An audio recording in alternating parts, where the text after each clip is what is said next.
Hello மக்களே, big பாஸோட 3வது promo release பண்ணிட்டாங்க. இந்த ப்ரோமோவில் விக்ரம் அழுதுகிட்டு அவரோட மேனேஜர் பதவியை விட்டுட்டு போகிறாரு. இது லைவில் நடந்து முடிஞ்சிருச்சு. இதில் எப்படி அவர் விட்டுட்டு போவார்னா, அதாவது பிக் பாஸ் ஒரு லிவிங் ஏரியாவில் எல்லோரையும் அசம்பிள் ஆக சொல்லுவார். அதில் சாண்ட்ரா மட்டும் அசம்பிள் ஆகாமல் இருப்பாங்க. எதுக்குன்னு கேட்குறதுக்காக, நான் ஸ்டாஃபே இல்லை, நான் எப்படி அசம்பிள் ஆக முடியும், நான் ஸ்டாஃப் ஆகணும்னா நான் சொல்கிறத நீங்கள் செய்யணும் அப்படின்னு சொல்லிட்டு மேனேஜர்கிட்ட சொல்ல, மேனேஜர் கேட்டு பார்க்குறாரு, முடியாதுன்னு சொல்லிட்டாங்க. அவங்க வெளியே நடமாடிக்கிட்டு இருக்க, அதாவது லிவிங் ஏரியாவுக்கு அந்த சைடு பின்னாடி நடமாடிட்டு இருக்காங்க. ஆனால் பிக் பாஸ் என்ன சொல்கிறாங்க, நீங்கள் தானே மேனேஜர், எத்தனை வாட்டி சொல்கிறது, நீங்கள் தான் வேலையை செய்யணும், எப்படியே கூப்பிட்டாங்கன்னு சொன்னோன்னு அவர் எவ்வளோ கஷ்டப்படுறாரு. இப்படியே 2 வாட்டி பிக் பாஸ் சொல்ல அவரால் முடியலன்னு ஒரு கட்டத்துக்கு மேலே அந்த பேட்ச் அவுத்து, பிக் பாஸ் என்னால் முடியல, நான் மேனேஜராக இருக்க தகுதி இல்லை அப்படின்னு சொல்லிட்டு மேனேஜர் கழட்டி வச்சுட்டு அவர் அழுத ஆரம்பிச்சிட்டாரு. அழுது, நான் எவ்வளோ தான் தாங்குவேன், எனக்கு பெரிய இன்னொரு பிராண்ட் இருக்குது, வெளில பெரிய பிராண்ட் இருக்குது, என்னை அழ வச்சிட்டிங்க அப்படின்லாம் பேசிகிட்டு இருக்காரு. எனக்கு தெரிஞ்சு இவர் தான் அந்த வேலையை கரெக்டாக பார்க்கணும், இவர் வேலையை கரெக்டாக பார்க்க முடியலன்ட்டு இவங்க மற்றவங்கள சொல்கிறது எனக்கு தெரிஞ்சு எதுவும் சரியில்லை. இப்படி தான் இருக்காங்கன்னு நமக்கு திவ்யா இருக்கும்போது தெரிஞ்சுது. இதில் திவ்யா பெரிய பிரச்சனை பண்ணாலும் எனக்கு தெரிஞ்சு நிறையா பேரும் சேர்ந்து தான் பிரச்சனை பண்ணாங்க. ஆனால் இது பிக் பாஸ் கொடுத்த பெரிய டாஸ்க்குன்னு அவருக்கு தெரிய வரும்போது எப்படி ரியாக்ட் பண்ணுவாங்கன்னு தெரில. ஏன்னா இப்போது எல்லாருமே கிட்டத்தட்ட டீமாக சேர்ந்துட்டு ஒரு 3 பேரை மட்டும் ஒதுக்கி வைக்கிற மாதிரி தான் இப்போ லைவில் போய்கிட்டு இருக்கு. ஏன்னா சபரி தான் இப்போ கேப்டனாக மாறி இருக்காரு. அவர் கேப்டன் ஆனவொன்னு எல்லாருக்கிட்டையும் கரெக்டாக பேசி, இந்த சைடு இவங்கக்கிட்ட ஒரு மாதிரி பேசி, அந்த சைடு அவங்கக்கிட்ட ஒரு மாதிரி பேசி, இப்படியே நிறையா பேர்கிட்ட அவங்களுக்கு சாதகமாக பேசி இப்போது அந்த பிரச்சனையை கட்டுக்குள்ளே கொண்டு வந்திருக்காரு. ஆக்சுவலாக இப்போது திவ்யாவையும் நம்ம சாண்ட்ராவையும் ஒரே டீமில் போட போகிறதா பேசிக்கிட்டு இருக்காங்க, அதாவது கிச்சன் டீமில்.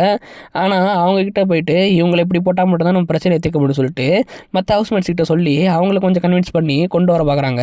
இதில் அமித் என்ன பண்ணுறாருன்னா, அவரோட பதவியை விட்டுட்டு போயிட்டாரு. ஏன்னா திருப்பி சாண்ட்ரா சமைக்கிறதுக்கு வந்தாங்கன்னா நான் வரமாட்டேன்னு சொல்லிட்டு பதவி விட்டு போயிட்டாரு. தெரிஞ்சு ஆல்மோஸ்ட் பிக் பாஸ் கொடுத்த வேலையை சாண்ட்ரா பண்ணி முடிச்சாங்கன்னு நினைக்கிறேன். அவங்களால தான் இவ்வளோ பிரச்சனையாகி நம்ம விக்ரமோட மேனேஜர் பதவியை அவரே இழந்துட்டு போனார். அதுக்கப்புறமா அவர் அந்த மேனேஜர் பதவி இழந்தனால தான் இப்போ சபரி மேனேஜர் ஆகி சபரியோட பொசிஷனுக்கு நம்ம வாட்டர்மேன் ஸ்டாரை தான் சபரி ஸ்வாப் பண்ணியிருக்காரு. அதனால் இந்த ஸ்வாப்பிங் நடந்ததுனால ஆல்ரெடி இந்த டாஸ்க்கு இவங்க ஜெயிச்சிட்டாங்கன்னு நினைக்கிறேன். எப்படின்னு தெரில. ஏன்னா இது சபரியாக பண்ணனால இது அவங்க கணக்கில் வருமானு தெரில. மேபி அந்த மேனேஜர் பதவியிலேருந்து விக்ரம் வெளில போனது இவங்களுக்காக தான் இருக்கும். ஏன்னா இவங்களால தான் அவர் வேலையை விட்டு வெளில போயிருப்பார். ஏன்னா அவங்கள கூப்பிட்டு வர முடியலன்றதுக்காக.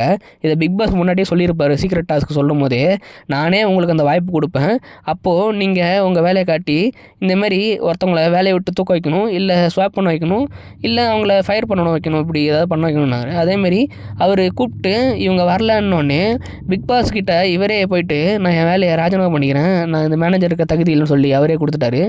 இதுக்கப்புறம் இன்னும் ஸ்வாப் தான் ஆக போகுது. ஏன்னா இவங்க இருக்கிற கிச்சன் டீமில் இப்போது திவ்யாவை போட்டு அடுத்தது கனியும் அதே டீமில் போட்டு மீதி எல்லாரையும் ஸ்வாப் பண்ணுற மாதிரி இருக்குது. இப்படி ஸ்வாப் ஆகிடுச்சுன்னா கன்ஃபார்ம் 100% அவங்க அந்த டாஸ்க்கை முடித்த மாதிரி தான் ஆகுது. ஏன்னா டாஸ்க் கொடுத்த அந்த 3ல் ஏதாவது 2 பண்ணால் போதும்னு சொன்னார். ஆனால் இவங்க பண்ண கலாட்டால் 3மே நடக்குது.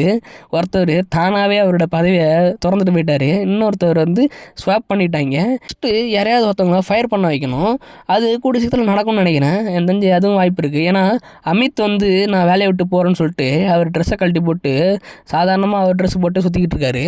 நான் வேலைக்கு வரல, இந்த ஹோட்டல் டாஸ்கில் வரலன்னு சொல்லிட்டு அவர் சொல்லிட்டு போயிட்டார். இதுக்கப்புறம் என்ன நடக்கும்னு தெரில. ஆனால் இப்போ டிஸ்கஷன் போயிட்டுருக்கு. சபரி தான் இப்போ மேனேஜராக இருந்து ஒவ்வொருத்தரும் சமாளித்து இப்போ இவங்கன்னு சொல்லிட்டு ஒரு டிசிஷன் எடுத்து வச்சிருக்காரு. இன்னும் அனௌன்ஸ் பண்ணல.